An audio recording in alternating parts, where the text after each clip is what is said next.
So hello everyone, क्या हाल चाल। स्वागत है तुम सभी का तुम्हारे अपने यूट्यूब चैनल आज क्लासेस पे। प्यारे, आज लेकर आए हैं बायोलॉजी के बहुत ही इंपॉर्टेंट, बहुत सारे ऑब्जेक्टिव क्वेश्चंस, बहुत सारे सब्जेक्टिव क्वेश्चंस एंड बहुत सारे 5 नंबर वाले लॉन्ग सब्जेक्टिव क्वेश्चंस। तो वीडियो को एंड तक देखना एंड इस बात की गारंटी मेरी रही कि इससे बाहर कुछ नहीं आएगा जो हम मॉडल सेट सीरीज चला रहे हैं। तो आज पार्ट 2 है एंड पार्ट 1 नहीं देखा है तो इसका लिंक तुम्हें डिस्क्रिप्शन में, कमेंट सेक्शन में एंड आई बटन पे तीनों जगह मिल जाएगा, जाकर देख सकते हो। तो चलो शुरू करते हैं। सबसे पहले अपने मोटिवेशन साला को देख लेते हैं। सपनों को पाने के लिए समझदार नहीं, सपनों को पाने के लिए समझदार नहीं, पागल बनना पड़ता है मेरे दोस्त। बिल्कुल मेरे भाई, अगर तुमने भी 450 प्लस का सपना देखा है एंड सोच रहे हो कि इंजॉय भी कर लूँ, खेल भी लूँ, पढ़ भी लूँ एंड इसके बाद इस स्कोर को अचीव भी कर लूँ, तो ये बिल्कुल नहीं होने वाला है। अभी भी समय है, अभी भी जागो एंड तब तक मेहनत करो जब तक सफलता ना मिल जाए एंड लगे रहो मेरे दोस्त। बिल्कुल 8 से 10 घंटे का सेल्फ स्टडी लगातार करना होगा, तब जाके तुम इस स्कोर को अचीव कर पाओगे। एंड जिस दिन रिजल्ट आएगा शायद उस दिन की फीलिंग तुम इमेजिन भी नहीं कर सकते हो कितना मजेदार होता है। तो उस दिन को याद करके एंड लगे रहना मेरे दोस्त। तो चलो शुरू करते हैं क्वेश्चन सेट आंसर को। तो आओ प्यारे, सबसे पहले क्वेश्चन को देखते हैं एंड सबसे पहला क्वेश्चन यहाँ पर देखते तो क्या कह रहा है, इनमें से कौन सा भाग अगुणित है, यानी कि हेप्लॉइड कौन सा भाग होता है। तो याद रखना ऑप्शन नंबर ए बिल्कुल राइट आंसर है, डीम यानी कि ओवम। ओवम एंड स्पर्म दोनों क्या होते हैं, हेप्लॉइड होते हैं। जाइगोट क्या होता है, डिप्लॉइड होता है। याद रखना ओवम एंड स्पर्म के फ्यूजन से जाइगोट बनता है। सबसे पहला कोशिका जो कि जिसे हमारे पूरे शरीर का निर्माण होता है वो जाइगोट है। चलो नेक्स्ट क्वेश्चन की ओर चलते हैं। नेक्स्ट क्वेश्चन यहाँ पर देख तो क्या कह रहा है, एक एलील है। एक एलील क्या है, याद रखना ऑप्शन नंबर सी बिल्कुल राइट आंसर है। जीनों के वैकल्पिक प्रकार को क्या कहते हैं, एलील कहते हैं। यानी ऑप्शन नंबर सी बिल्कुल राइट आंसर है। चलो फिर नेक्स्ट क्वेश्चन की ओर चलते हैं। नेक्स्ट क्वेश्चन यहाँ पर देख तो क्या कह रहा है, कह रहा है आपस में जुड़े आहार श्रृंखला का समूह कहलाता है। आपस में जुड़े आहार श्रृंखला का समूह कहलाता है। तो ऑप्शन नंबर सी बिल्कुल राइट आंसर है, आहार नाल कहलाता है। ऑप्शन नंबर सी बिल्कुल राइट आंसर है। चौथा क्वेश्चन यहाँ प्रदेश तो क्या करा है, कवक एवं उच्च कुल के पौधों की जड़ों के बीच बनने वाले सहजीवी संबंध को कहा जाता है। तो बहुत प्रकार के सहजीवी संबंध आपस में जीव बनाते हैं, तो उनमें से कह रहा है पौधों की जड़ों के बीच में बनने वाले सहजीवी संबंध को क्या कहते हैं। तो याद रखना ऑप्शन नंबर बी बिल्कुल राइट आंसर है, माइकोराइजा कहते हैं। याद रखना माइकोराइजा कहते हैं। लाइकेन भी ये क्या है, सहजीवी संबंध है। तो माइकोराइजा ऑप्शन नंबर बी बिल्कुल राइट आंसर है। चलो प्यारे नेक्स्ट क्वेश्चन की ओर चलते हैं। नेक्स्ट क्वेश्चन यहाँ पर देख तो क्या करा है, जेम्यूल्स पाए जाते हैं। जेम्यूल्स पाए जाते हैं, तो याद रखना ऑप्शन नंबर ए बिल्कुल राइट आंसर है, स्पंज में पाए जाते हैं। अगर एक सामान्य मनुष्य एक लड़की जो हीमोफीलिया की कैरियर से शादी करता है तब क्या होगा, यानी कि लड़की को हीमोफीलिया है एंड लड़का को नहीं है एंड शादी कर लेता है तो कौन सी संभावनाएं होंगी। तो याद रखना ऑप्शन नंबर डी बिल्कुल राइट आंसर है, 50% पुत्र हीमोफीलिया से ग्रसित होंगे। यानी कि 50-50 चांस है कि लड़का स्वस्थ भी हो सकता है एंड 50% चांस है कि उस लड़के को भी हीमोफीलिया होगा। तो ऑप्शन नंबर डी बिल्कुल राइट आंसर है। चलो फिर नेक्स्ट क्वेश्चन की ओर चलते हैं एंड नेक्स्ट क्वेश्चन यहाँ प्रति तो क्या कह रहा है, एक आहार नाल श्रृंखला में शाकाहारी हैं। एक आहार नाल श्रृंखला में शाकाहारी हैं, तो ऑप्शन नंबर बी बिल्कुल राइट आंसर है, प्राथमिक उपभोक्ता। प्राथमिक उपभोक्ता होते हैं।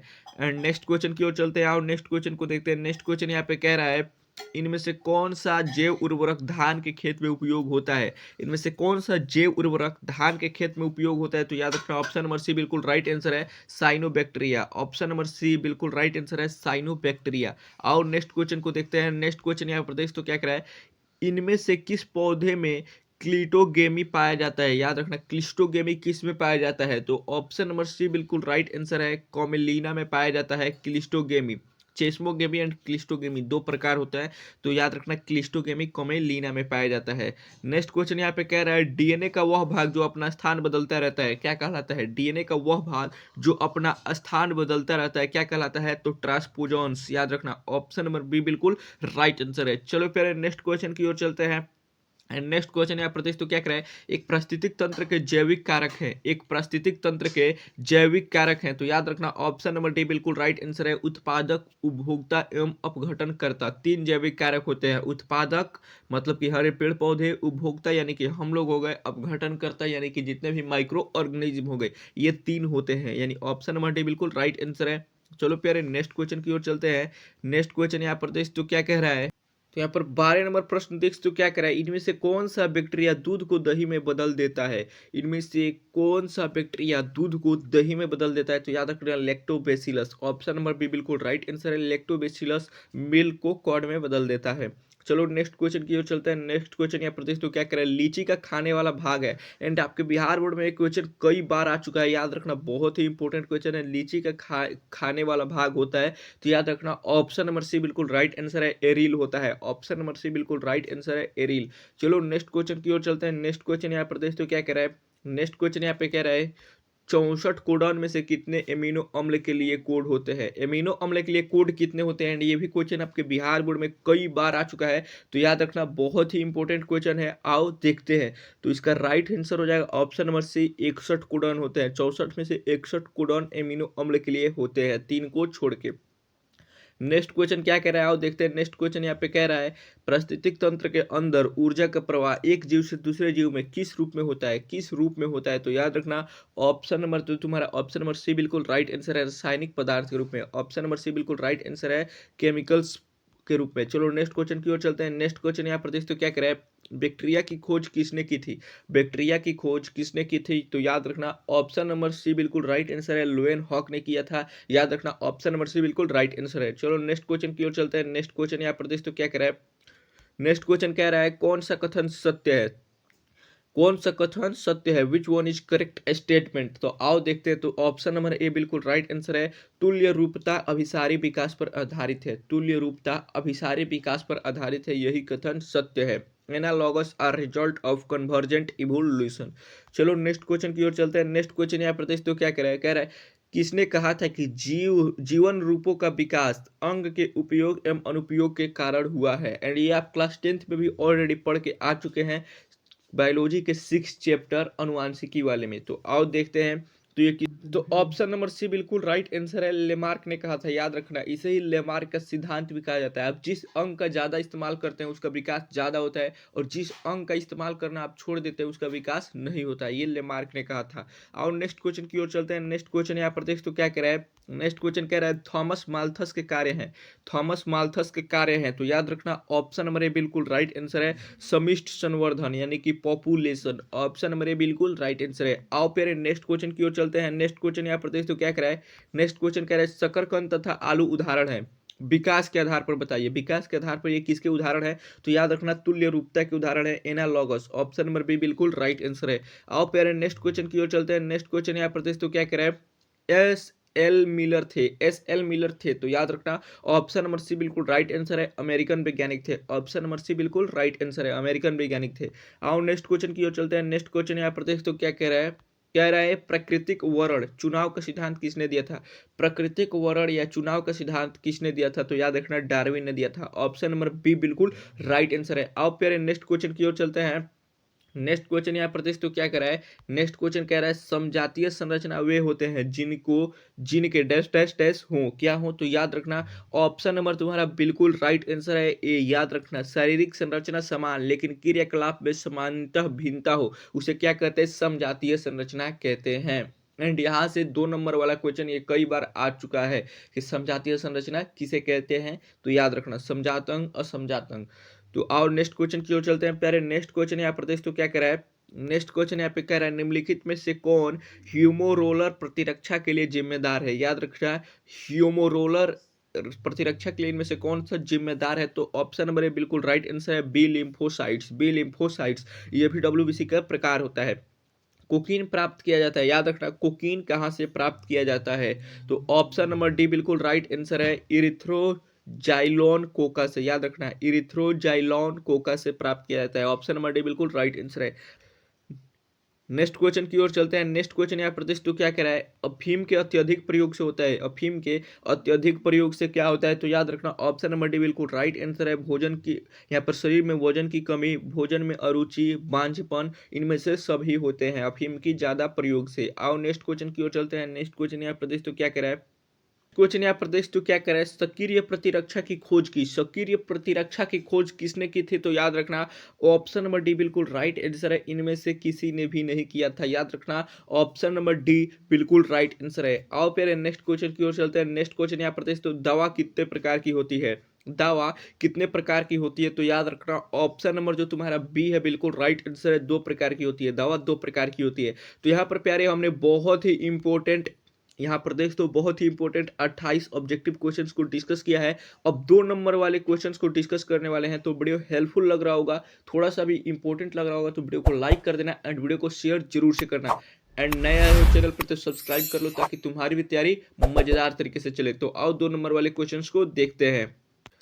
तो यहाँ प्रदेश तो सबसे पहला ही क्वेश्चन यहाँ प्रदेश तो क्या कह रहा है 2 नंबर वाले क्वेश्चन में कि द्विनिषेचन का क्या महत्व है? द्विनिषेचन का क्या महत्व है? What is the significance of double fertilization? तो आओ देखते हैं दोहरे निषेचन का महत्व। सबसे पहले द्विनिषेचन का आवृतबीजी पौधों में एक विशेष महत्व होता है। याद रखना आवृतबीजी पौधों में एक विशेष महत्व होता है। यदि पौधों में केवल संयुग्मन होता है, यानी कि सिर्फ फर्टिलाइजेशन हो जाए, सिंगेमी हो जाए और त्रिसंलयन नहीं होता है तो भ्रूणपोष नहीं बनेगा। अगर त्रिसंलयन नहीं हो मतलब 3 बार फ्यूजन नहीं हो, 3 बार फ्यूजन होने को डबल फर्टिलाइजेशन बोला जाता है, तो भ्रूणपोष कभी नहीं बनेगा। एंड भ्रूणपोष नहीं बनेगा तो उसके फलस्वरूप अविकसित भ्रूण वाला बीज बनेगा, क्योंकि भ्रूणपोष ही भ्रूण को भोजन देता है। एंड भ्रूणपोष ही नहीं बने तो भ्रूण को भोजन कौन देगा? इसीलिए अविकसित भ्रूण का विकास होगा, यानी कि भ्रूणहीन बीज बनेगा आपका।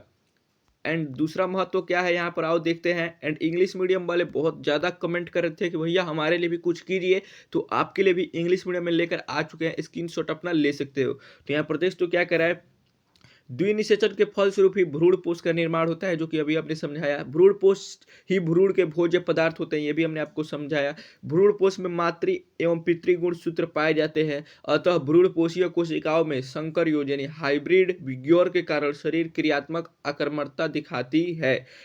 तो ये 2 इंपॉर्टेंस है एंड यहाँ पर इंग्लिश मीडियम वाले अपना स्क्रीनशॉट ले सकते हो। चलो नेक्स्ट क्वेश्चन की ओर चलते हैं। नेक्स्ट क्वेश्चन यहाँ पर देख तो क्या कह रहा है, नेक्स्ट क्वेश्चन यहाँ पे कह रहा है सहप्रभाविता क्या है, कोडोमिनेंस क्या है एंड उदाहरण सहित समझाइए, एक्सप्लेन विथ एग्जांपल्स। तो ये मेंडल साहब का नियम था सहप्रभाविता का नियम। आओ समझते हैं।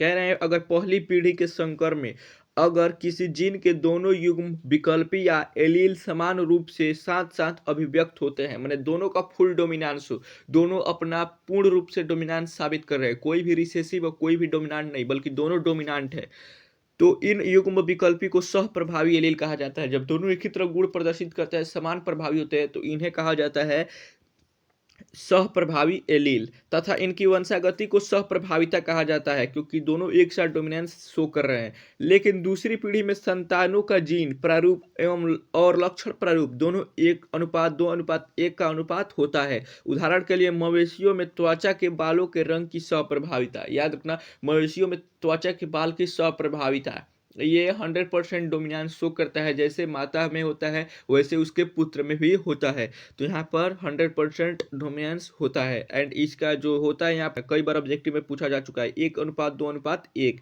चलो नेक्स्ट क्वेश्चन की ओर चलते हैं। नेक्स्ट क्वेश्चन उससे पहले यहाँ पर देख तो इंग्लिश मीडियम वाले अपने अगर लेना चाहते हो स्क्रीनशॉट तो ले सकते हो, यहाँ पर उदाहरण से भी समझाया गया है।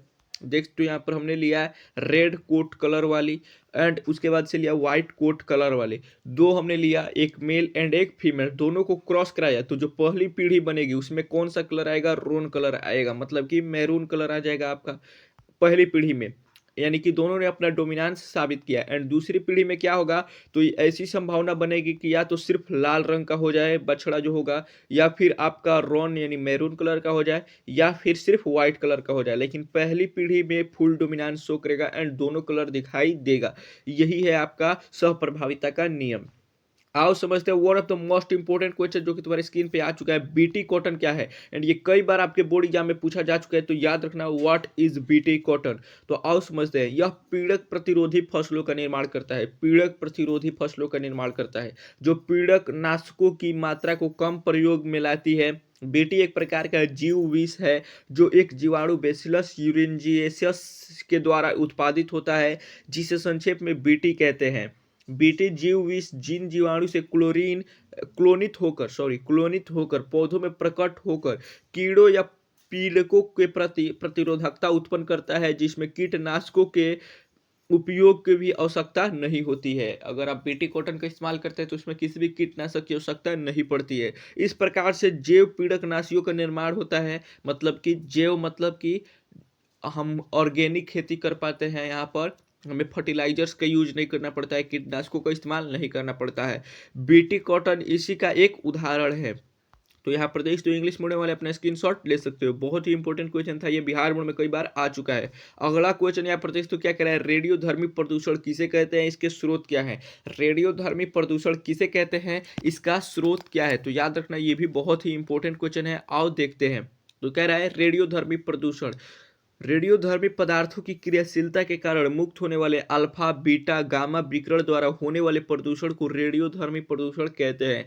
रेडियोधर्मी पदार्थों के विकिरण से निकलने वाली अल्फा बीटा गामा किरणें उत्परिवर्तन उत्पन्न करती हैं। याद रखना, म्यूटेशन करती हैं, आपके जीन में भी चेंजेस कर देती हैं, जिसके वजह से जहां पर भी रेडिएशन हो जाता है वहां पर आने वाली कई पीढ़ियां विकलांग हो जाएंगे, कान से उन्हें सुनाई नहीं देगा, आंख से दिखाई नहीं देगा। तो ये सारे चीज होते हैं। एंड ये किसका प्रभाव है, रेडियो एक्टिव तत्वों का प्रभाव है, क्योंकि ये म्यूटेशन कर देते हैं, जीन में ही उत्परिवर्तन कर देंगे एंड जेनेटिक डिसऑर्डर हो जाएगा, जो कि लंबे समय तक चलता है। तो ये भी इंपॉर्टेंट क्वेश्चन है। एंड यहाँ पर इसका स्रोत देख सकते हो कहाँ से है। तो यहाँ पर देख तो नाभिकीय विस्फोट यानी कि एटम बम हो जाएगा, कोबाल्ट 16, स्ट्रोंशियम 19, थोरियम 137, कार्बन 14, ये सब इनके परमाणु भार दिए गए हैं बगल में सारे तत्वों का। ये सारे तत्व क्या होते हैं, रेडियो एक्टिव होते हैं। चलो नेक्स्ट क्वेश्चन की ओर चलते हैं। नेक्स्ट क्वेश्चन यहाँ प्रदेश तो क्या कह रहा है, अम्ल वर्षा के दुष्प्रभावों को लिखिए। Right the effects of acid rain, side effect बताने हैं एसिड रेन के। तो अम्ल वर्षा के दुष्प्रभाव, सबसे पहला, अम्ल वर्षा अम्लों के जमाव के कारण ऐतिहासिक स्मारकों जैसे ताजमहल, स्टैचू ऑफ लिबर्टी आदि की क्षति पहुंचाता है। याद रखना, अम्ल वर्षा जितने भी हमारे भारत के धरोहर हैं, जिन्हें हमारे भारत के मजदूरों ने, कारीगरों ने बहुत ही मेहनत के फलस्वरूप बनाया था, वो धीरे धीरे उनकी खूबसूरती क्षीण होते जा रही है। दूसरा, अम्ल वर्षा मृदा में उपस्थित लाभदायक सूक्ष्म जीव समुदाय को मारती है। अम्ल वर्षा जितने भी लाभदायक सूक्ष्म जीव होते हैं मृदा में, उन्हें भी मार देती है, जिससे आपका फसल ठीक से ग्रो नहीं कर पाता है, जिसमें स्थलीय परितंत्र गड़बड़ाता है। एंड तीसरा हानि, जलीय परितंत्र में अम्ल वर्षा प्लवकों, मोलस्का, मछलियों आदि को 5 से कम पीएच पर मार देती है, जिससे खाद्य श्रृंखला गड़बड़ा जाती है।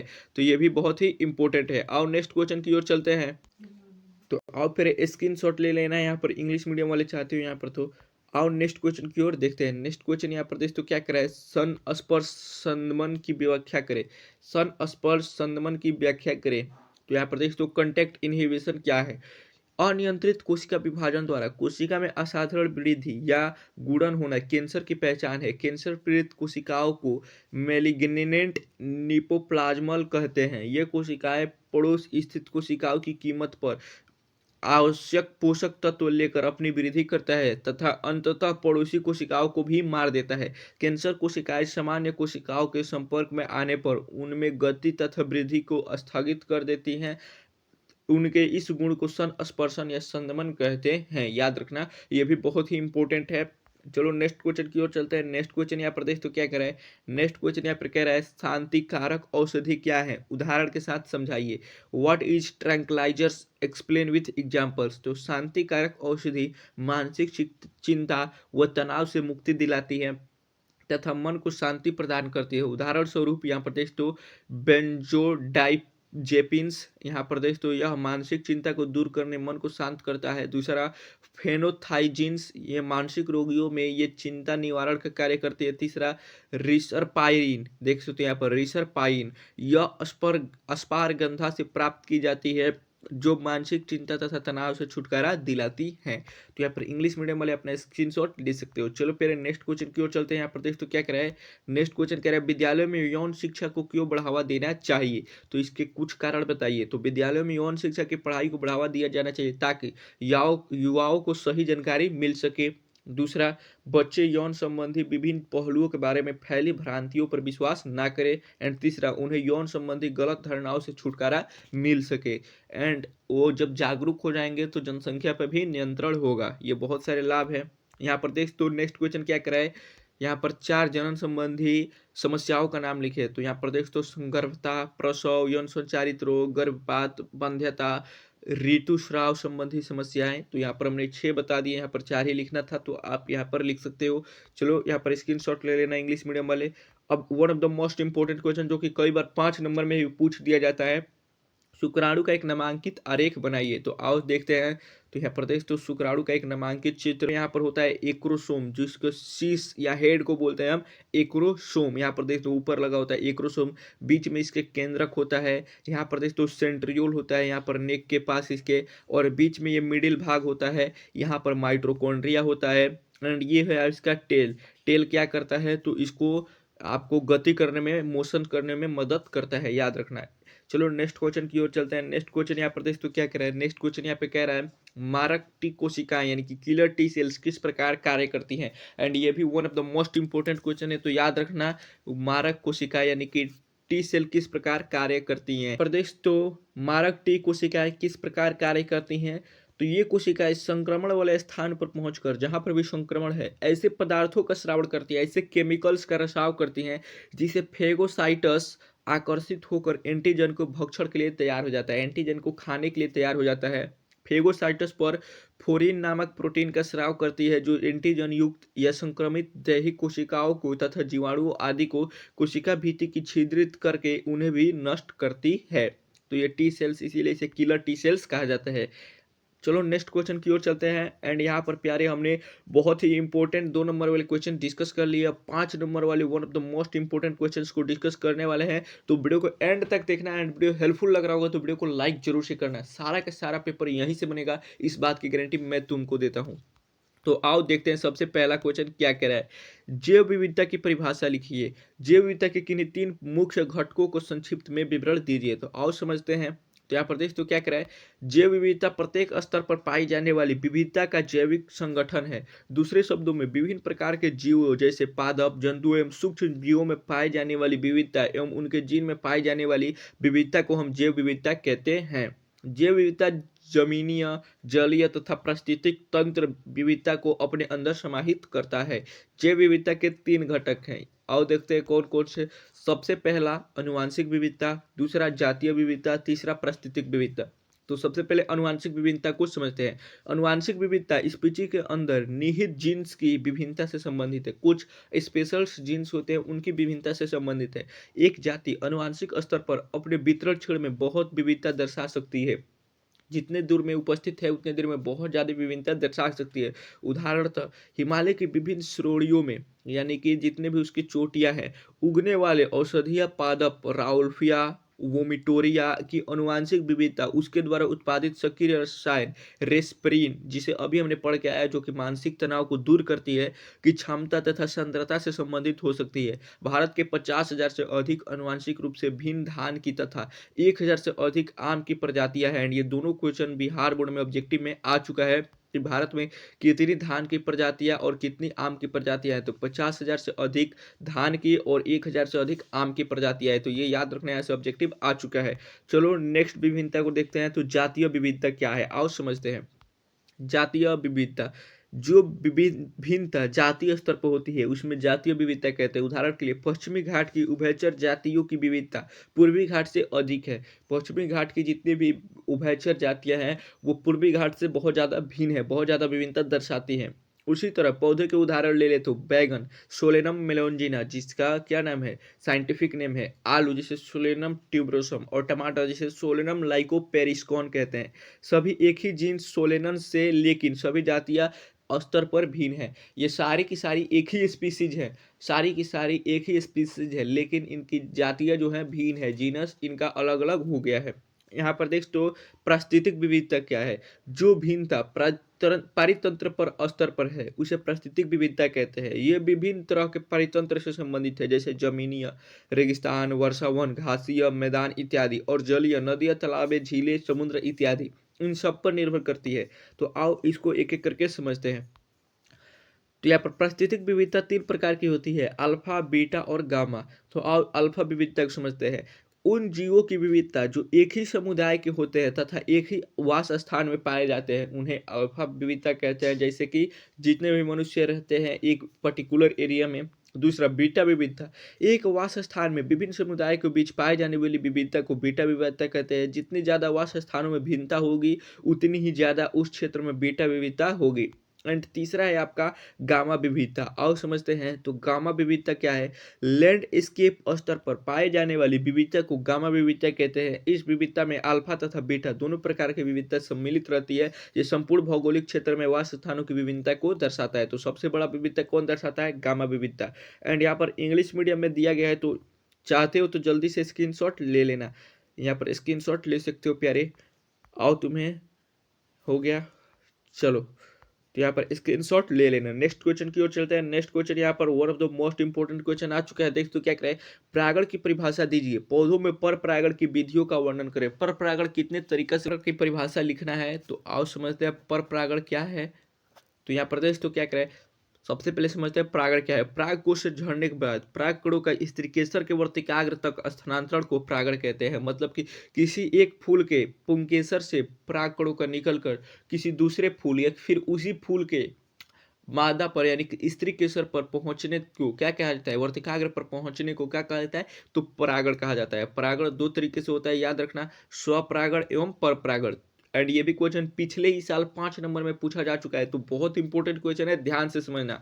स्वपरागण, स्वपरागण में एक ही पुष्प के परागकोश के परागकण का स्थानांतरण उसी पुष्प के वर्तिकाग्र पर उसी पौधे के अन्य पुष्प के वर्तिकाग्र पर होता है। स्वपरागण क्या है? जैसे देख तो स्वपरागण में एक ही पुष्प के परागकोश के परागकण का स्थानांतरण उसी पुष्प के, मतलब कि एक ये फूल हो गया, इसी फूल में आपका मेल पार्ट भी है एंड फीमेल पार्ट भी है, तो इसी फूल के मेल पार्ट से फीमेल पार्ट पर आ जाना, ये भी स्वपरागण है। एंड एक ही पौधा है एंड वो सिर्फ मेल पार्ट है एंड इसमें फीमेल पार्ट है, तो उस पौधे से निकलकर इस उसी पौधे के दूसरे फूल पर आ जाना, ये भी स्वपरागण है। लेकिन परपरागण क्या है? तो मान लेते हैं एक ये पौधा है एंड ये एक फूल है जिसमें आपका नर भाग है एंड एक दूसरा फूल है और उस फूल में एक वो जो फूल खिला वो सिर्फ मादा भाग है, तो इस एक दूसरे पौधे से परागकण का निकलकर दूसरे पौधे के मादा भाग यानी स्त्री के वर्तिकाग्र पर पहुंचने को परपरागण कहा जाता है। अब फिगर से आपको अच्छे से समझ में आया होगा। आओ और अच्छे से समझते हैं थ्योरी को, ताकि लिखना भी तो है। परपरागण, परपरागण में एक पुष्प का परागकण स्थानांतरण दूसरे पौधे के पुष्प के वर्तिकाग्र पर होता है। पौधों में परपरागण की विधि है। सबसे पहले एक लिंगता, जब पौधे एक लिंगी या एक लिंगाश्रयी होती है तो उनमें हमेशा परपरागण होता है। जैसे पपीता, जितने भी दुनिया के पौधे हैं जो एक लिंगता या एक लिंगाश्रयी होती है, एक लिंगता शो करती हैं, उनमें हमेशा परपरागण होगा। क्योंकि एक लिंगी है तो उसमें नर मादा भाग होगा तो नर भाग नहीं होगा, नर भाग होगा तो मादा भाग नहीं होगा, तो अपने में ही वो परागण नहीं कर सकती, तो स्वपरागण का चांस ही नहीं बनता है एक लिंगी पौधों में। याद रखना, स्वपरागण जब भी होगा द्विलिंगी पौधों में होगा। तो ये पहला हो गया। दूसरा आओ देखते हैं। तो दूसरा है स्वबंध्यता। यहाँ पर देखो, जब एक पुष्प के जयांग का वर्तिकाग्र उसी पुष्प के परागकणों से परागित नहीं होता है तो उसे आलू या मटर इत्यादि। जब कहता है जब एक पुष्प के जयांग का वर्तिकाग्र उसी पुष्प के परागकणों से परागित नहीं होता है तो उसे कहते हैं स्वबंध्यता, मतलब कि सेल्फ स्टेरिलिटी। मतलब कि वो खुद से ही उसका रुख कर रहा है कि अपने से ही वो सेल्फ क्या कहता है, सेल्फ पोलिनेशन नहीं कराना चाहता है, तो उसे स्वबंध्यता कहा जाता है। और तीसरा प्रकार आओ समझते हैं। तीसरा प्रकार यहाँ पर देख तो क्या कह रहा है, तीसरा प्रकार कह रहा है भिन्न काल पक्वता। जब एक द्विलिंगी पुष्प के पुंकेसर एवं वर्तिकाग्र भिन्न समय पर परिपक्व होते हैं। इसको एक एग्जांपल से समझते हैं। मान लीजिए एक ही पौधा है, ये हो गया आपका मेल पार्ट एंड ये हो गया आपका फीमेल पार्ट। मेल पार्ट आपका परिपक्व हो चुका है, यहाँ पर पोलन ग्रेन बन चुका है, लेकिन फीमेल पार्ट अभी रिसीव करने के लिए परिपक्व नहीं हुआ है, तो ये क्या करेगा, पोलन ग्रेन को 30 घंटे से ज़्यादा अगर छोड़ दिया जाता है तो उसकी लाइफ स्पेन जो होती है, स्टेबिलिटी 24 घंटे की होती है एंड किसी किसी पोलन ग्रेन की अधिक होती है, सालों तक लाखों तक होती है, तो ऐसे नष्ट हो जाएगा पोलन ग्रेन। तो फिर क्या किया जाएगा, तो वो अपना पोलन ग्रेन किसी दूसरे पौधे तक किसी न किसी माध्यम से भेज देगा एंड ये अभी परिपक्व नहीं हुआ है, तो इसी को कहा जाता है भिन्न काल पक्वता। आओ समझते हैं। ये दो प्रकार के होते हैं। स्त्री पूर्वता, जब पहले जयांग परिपक्व हो जाए और बाद में आपका पुंकेसर परिपक्व हो, जैसे बरगद में होता है। दूसरा पूर्ण पूर्वता, मतलब जब पहले पुमंग परिपक्व हो जाए एंड स्त्री केसर बाद में परिपक्व हो, जैसे मकई। ये दोनों आपके 2 नंबर में पूछे जाते हैं कि स्त्री पूर्वता और पूर्ण पूर्वता क्या है। एंड पूर्ण पूर्वता कुछ ज़्यादा ही बार आपके बोर्ड एग्जाम में आ चुका है, तो इसको लिखना कैसे एक बार ठीक से समझ लो। थ्योरी में 2 नंबर लाइक, जब किसी भी पुष्प का पुमंग पहले परिपक्व हो जाए एंड उसका स्त्री केसर भाग बाद में परिपक्व हो, उसे पूर्ण पूर्वता कहते हैं, जैसे मकई में होता है। एंड चौथा है उभयलिंगी। कुछ पुष्पों में परागकोश और वर्तिकाग्र के बीच प्राकृतिक रोध होता है जिस कारण स्वपरागण नहीं हो पाता है, जैसे मटर, वो प्रकृति के द्वारा ही विरोध किया जा रहा है स्वपरागण का वहां पर। और पांचवा है यहाँ पर विषम वर्तिकात्व। कुछ पौधों के पुष्प में पुमंग और वर्तिकाग्र विभिन्न लंबाई के होते हैं जिससे स्वपरागण संभव नहीं हो पाता, जैसे प्राइमूला, खट्टी बूटी इत्यादि। जैसे कि मान लीजिए एक फूल हो गया, तो ये आपका जो यहाँ पर नर भाग है पुंकेसर है, ये बहुत ही ऊंचाई पर है, एंड इसका जो स्त्री केसर है ये बहुत ही नीचे ही रह चुका है। तो ये ऐसे केस में, या फिर दूसरा केस हो सकता है जो कि सबसे ज़्यादा सूटेबल केस होगा, आपका स्त्री केसर बहुत ही ऊपर चला गया है एंड आपका पुंकेसर नीचे ही है, एंड यहीं पे परागकण बन चुके हैं। तो परागकण अब जाएंगे कैसे ऊपर, एंड नीचे ये पैक हो चुके हैं, इसीलिए स्वपरागण नहीं कर पाते, तो इन्हें मजबूरन पर परागण करना पड़ता है। ये कुछ टाइप्स थे। एंड इंग्लिश मीडियम वाले अपना स्क्रीनशॉट ले सकते हो, यहाँ पर देख दो। चलो जल्दी से स्क्रीनशॉट ले लो। चलो नेक्स्ट क्वेश्चन की ओर चलते हैं। नेक्स्ट क्वेश्चन यहाँ पर देख तो क्या करा है। नेक्स्ट क्वेश्चन कह रहा है जीन चिकित्सा क्या है, एडिनोसिन डीएनएमिनेज की कमी पर उदाहरण देते हुए व्याख्या करें। तो आओ समझते हैं जीन चिकित्सा क्या है। तो यहाँ पर देख तो जीन चिकित्सा में उन विधियों का सहयोग लेते हैं जिनके द्वारा किसी बच्चे या भ्रूण में चिन्हित किए गए जीन दोषों का सुधार किया जाता है। किसी भी बच्चे में अगर जेनेटिकल डिसऑर्डर होते हैं तो उनका सुधार किया जाता है जीन चिकित्सा में। उसमें रोग के उपचार हेतु जीनों को व्यक्ति की कोशिकाओं या ऊतकों में प्रवेश कराया जाता है। आनुवांशिक दोष वाली कोशिकाओं के उपचार हेतु सामान्य जीन युक्ति या भ्रूण में स्थानांतरित करते हैं जो निष्क्रिय जीन की क्षतिपूर्ति कर कार्यों में संपन्न करते हैं। जितने भी आनुवांशिक दोष होते हैं, मतलब कि आपके पैटर्नल दोष हो गए, जेनेटिकल डिसऑर्डर हो गए, उन सब का उपचार करने के लिए आपके जीन्स का इस्तेमाल किया जाता है, जीनी चिकित्सा का। इसमें भ्रूण के अंदर आपके जीन को कम करके उसके पावर को डाला जाता है ताकि आपका जो क्षतिग्रस्त जीन है उसका पुनः निर्माण हो सके। एंड जिस दिन जीनी चिकित्सा में हम लोग बहुत ज़्यादा आगे हाई टेक्नोलॉजी पे चले जाएंगे, उस दिन जो जेनेटिकल डिसऑर्डर होते हैं जिन्हें माना जाता है कभी ठीक नहीं हो सकता है, जैसे गंजापन अगर आपके पूरे परिवार में होता रहा तो आपको भी होगा, इसको भी ठीक किया जा सकता है जिस दिन हम लोग इसमें हाई टेक्नोलॉजी पे चले गए। तो बहुत ही इंपॉर्टेंट है जीनी चिकित्सा, इसको हल्के में मत लेना। आओ देखते हैं जीन चिकित्सा का पहल प्रयोग वर्ष 1990 में एक 4 वर्षीय लड़की में एडिनोसिन डीएनएमिनेज एडीई की कमी को दूर करने के लिए किया गया था। यह एंजाइम प्रतिरक्षा तंत्र के कार्य के लिए अति आवश्यक होता है। उपयुक्त समस्या जो एंजाइम एडिनोसिन डीएनएमिनेज के लिए जिम्मेदार है, जो इसको लोप होने के कारण होता है। आओ देखते हैं। कुछ बच्चों में एडीए की कमी का उपचार अस्थि मज्जा में प्रत्यारोपण से होता है, जबकि दूसरे में एंजाइम प्रतिस्थापन चिकित्सा द्वारा उपचार किया जाता है जिसमें सुई द्वारा रोगी को सक्रिय एडीए दिया जाता है। उपर्युक्त दोनों विधियों में यह कमी की ये पूर्णता रोगनाशक नहीं है। ये कमी को पूर्ति करता है लेकिन रोग का नाश नहीं करता है। जीव चिकित्सा में सर्वप्रथम रोगी के रक्त से लसिका काणु को निकालकर शरीर के बाहर संवर्धन किया जाता है। सक्रिय एडीएस से की सी डीएनए यानी कि पश्च विषाणु संवाहक का प्रयोग कर लसिकाणु में प्रवेश कराकर अंत में रोगी के शरीर में वापस कर दिया जाता है। यह कोशिकाएं मृत प्राय होती हैं, इसीलिए अनुवांशिक निर्मित लसिकाणुओं को समय समय पर रोगी के शरीर से अलग करने की आवश्यकता होती है। यदि मज्जा कोशिकाओं से विलगित अच्छे जीनों को प्रारंभिक भ्रूणीयावस्था ही कोशिका में उत्पादित एडीए में प्रवेश करा दिया जाए तो यह एक अस्थायी उपचार हो सकता है। अगर उसके भ्रूण में ही हमने इसको डाल दिया जब वो अभी गर्भाशय में है तो उस समय इसका स्थायी इलाज किया जा सकता है, नहीं तो अगर उसका जन्म हो गया तो बाद में समय समय पे आपको इलाज कराना होगा। एंड इंग्लिश मीडियम वाले अपना स्क्रीनशॉट ले सकते हो। चलो नेक्स्ट क्वेश्चन की ओर चलते हैं। नेक्स्ट क्वेश्चन यहाँ पर देख तो क्या कह रहा है। नेक्स्ट क्वेश्चन कह रहा है मेंडल ने उद्यान मटर में किन लक्षणों को चुना, उनके द्वारा प्रयोग के लिए मटर के पौधे को चुनने से क्या लाभ हुआ। आओ देखते हैं। तो ग्रीगर मेंडल ने उद्यान मटर के पौधों को 7 वर्ष हो यानी 1856 से लेकर 1863 तक संकरण प्रयोग किए तथा उनके आधार पर जीवों की वंशागति नियम प्रस्तावित किया। जीनों की वंशागति का नियम उन्होंने दिया। सांख्यिकीय विश्लेषणों और गणितीय तर्कशास्त्र के जीव विज्ञान की समस्याओं के समाधान हेतु प्रथम उपयोग मेंडल द्वारा वंशागत अन्वेषणों के दौरान ही किया गया। उनके प्रयोगों में नमूने की विशाल संख्या में अनेक आंकड़ों को विश्वसनीयता प्रदान की, साथ ही उनके परीक्षाधीन पौधों के उत्तरोत्तर पीढ़ियों पर किए गए प्रयोग तथा उनके सफल निष्कर्षों ने सिद्ध किया कि मेंडल के वंशागति नियम व्यापकता थी और वे केवल अपुष्ट विचार नहीं थे, माने कि उन्होंने ये रीजन भी दिया कि हमारा तर्क सही है। तो आओ देखते हैं क्या कहा था उन्होंने। तो मेंडल ने केवल मटर के पौधे को अपने प्रयोग के लिए चुना क्योंकि मटर के पौधे में अनेक प्रकार के विपरीत गुण होते हैं, जैसे कि गोल या झुर्रीदार बीज, दूसरा पीले या हरे बीज, ये अनेक प्रकार के कैरेक्टर शो करते थे। एंड मेंडल को यही चाहिए था कि ऐसा पौधा जो बहुत जल्दी जल्दी अपना वो आपका क्या करे, पीढ़ी बढ़ा सके एंड उनमें बहुत ज़्यादा विभिन्नता पाई जाए ताकि अलग अलग क्रॉस कराकर हम एक निष्कर्ष पर पहुंच सके। बैंगनी तथा सफ़ेद फूल, फूली हुई और संकीर्ण फली, हरी तथा पीली फली एंड यहाँ पर अक्षीय तथा शिशर्त फूल, लंबे एवं बौने पौधे। एंड ये बहुत जल्दी जल्दी अपने पीढ़ी को भी बदलते हैं, इसीलिए उन्होंने मटर का चयन किया था। मेंडल ने मटर के पौधे के उन लक्षणों पर विचार किया जो सर्वथा विप्रार्थक थे, जिसके कारण उसे वंशागति नियमों का आधारभूत ढांचा तैयार करने में सहायता मिली। मेंडल ने अनेक तदनुरूप प्रजनन सम मटर के शुद्ध वंशक्रमों को लेकर कृत्रिम परागण पर परागण के प्रयोग किए। मेंडल द्वारा प्रयोगों में लिए गए मटर के पौधे को चुनने से लाभ, कौन से लाभ हुए तो आओ देखते हैं। तो सबसे पहला लाभ, मटर के पौधे छोटे होने के कारण प्रयोग में सुविधाजनक होते थे। मटर के पौधे का जीवन चक्र छोटा होने के कारण 1 साल के अंदर आ जा सकते थे, मतलब कि होने के कारण परिणाम 1 साल में अंदर आ जाता था, मतलब बहुत जल्दी जल्दी ये रिप्रोडक्शन अपने करते हैं और एक सीजन इनका बहुत जल्दी ही बीत जाता है, इसीलिए ये जब भी कोई एक्सपेरिमेंट करते थे तो 1 साल के अंदर उसके निष्कर्ष पे पहुंच जाते थे।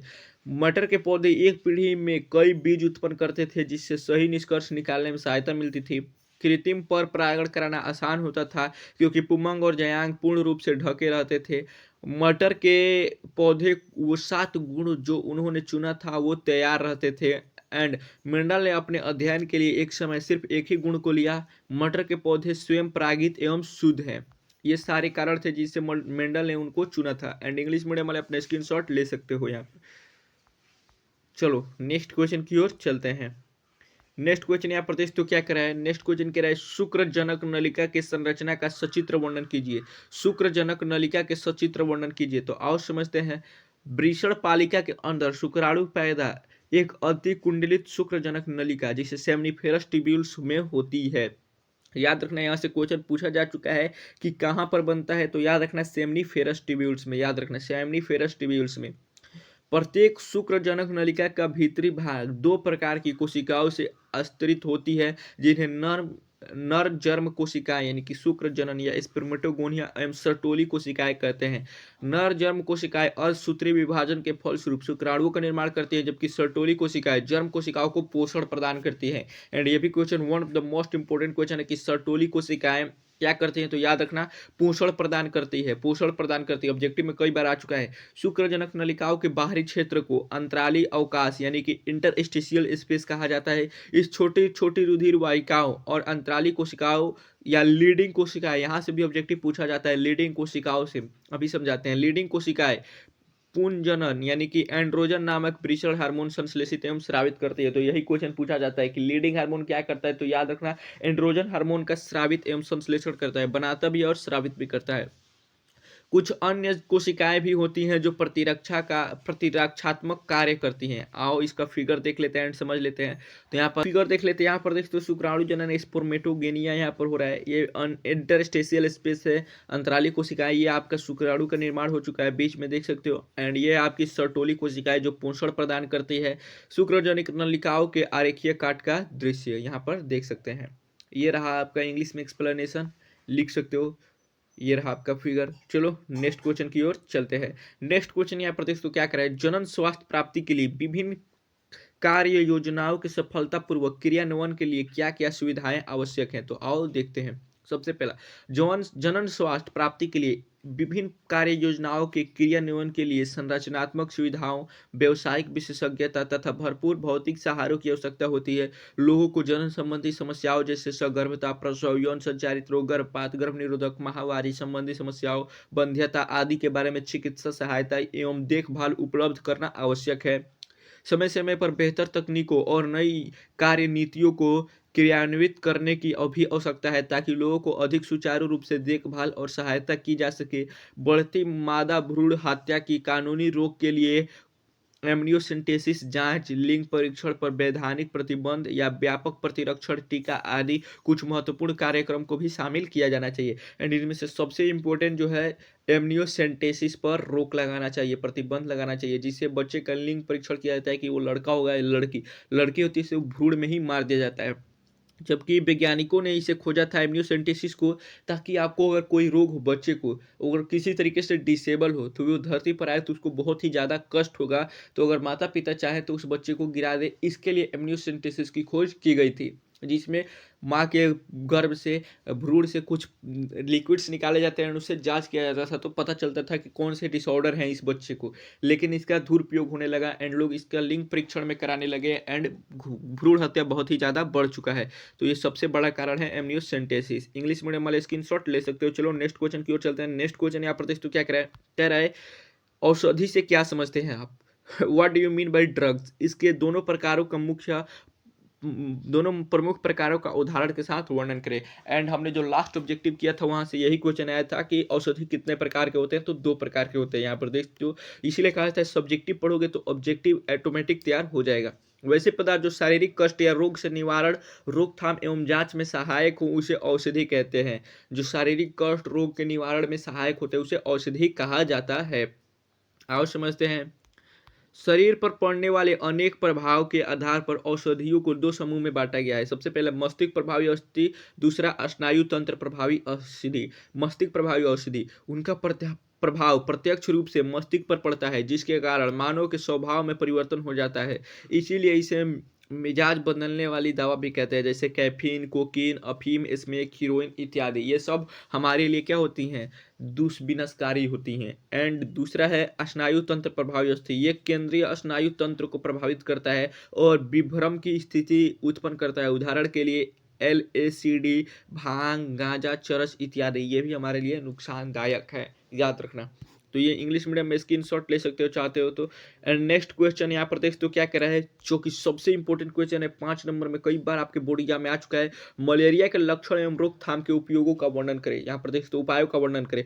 मलेरिया के रोग के लिए निम्नलिखित लक्षण महत्वपूर्ण है। सबसे पहला जाड़े, कंपन के साथ बुखार, सर दर्द, पेशियों में दर्द, RBC की संख्या में लगातार कमी, जिसकी वजह से आपको चलने का मन नहीं करेगा, उठने का मन नहीं करेगा, आलसपन हो जाएगा, प्लीहा का आकार बढ़ जाना, स्प्लीन का आकार बढ़ जाना, जिससे एंड रोगी की एक अस्थायी अवधि यानी 48 से 72 घंटे के अंतराल पर बुखार आना। ये सारे इसके कारण है। इसका उपाय क्या करेंगे हम रोकथाम के लिए, तो आओ समझते हैं। यहाँ प्रदेश तो मच्छरों को विनष्ट कर। मलेरिया रोग मादा एनीफिलीज मच्छरों को काटने से फैलता है। याद रखना, मादा एनीफिलीज कभी भी मेल मच्छर नहीं काटता है, हमेशा क्या काटती है, तो मादा मच्छर ही काटती है। याद रखना, मादा एनीफिलीज मच्छरों को काटने से फैलता है। इसीलिए उन्हें निष्ठ करने से उसे रोका जा सकता है। उसके लिए DDT का छिड़काव तथा किरोसिन छिड़का जाता है। एंड DDT, ये याद रखना, DDT जिसे कई देशों में बैन किया जा चुका है ऑलरेडी। एंड इसका फुल फॉर्म भी आपके बोर्ड एग्जाम में पूछता है, तो कितने बच्चों को याद है नीचे कमेंट करके जरूर बताना कि DDT का फुल फॉर्म क्या होता है। एंड इसे बहुत सारे देशों में बैन किया जा चुका है कि बहुत ही हानिकारक होता है, याद रखना।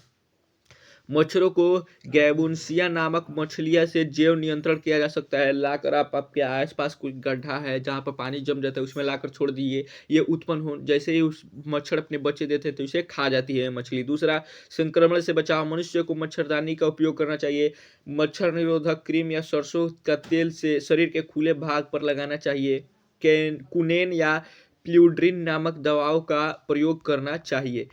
आओ इंग्लिश मीडियम वाले इसका स्क्रीनशॉट ले सकते हो चाहते हो तो। यहाँ प्रदेश तो इंग्लिश मीडियम में भी है। एंड यहाँ पर प्यारे हमने 8 बहुत ही इंपॉर्टेंट 5 नंबर वाले क्वेश्चंस, 10 बेहद ही महत्वपूर्ण 2 नंबर वाले क्वेश्चंस एंड 28 बहुत ही महत्वपूर्ण ऑब्जेक्टिव क्वेश्चंस को डिस्कस किया है। तो वीडियो कैसा लगा नीचे कमेंट करके जरूर बताना। एंड वीडियो हेल्पफुल लगा होगा तो वीडियो को शेयर करना, चैनल को सब्सक्राइब करना एंड लाइक करना बिल्कुल भी मत भूलना। बहुत मेहनत लगती है वीडियो बनाने में। तो मिलते हैं कल, तब तक के लिए आपका दिन मंगलमय हो। जय हिंद, वंदे मातरम।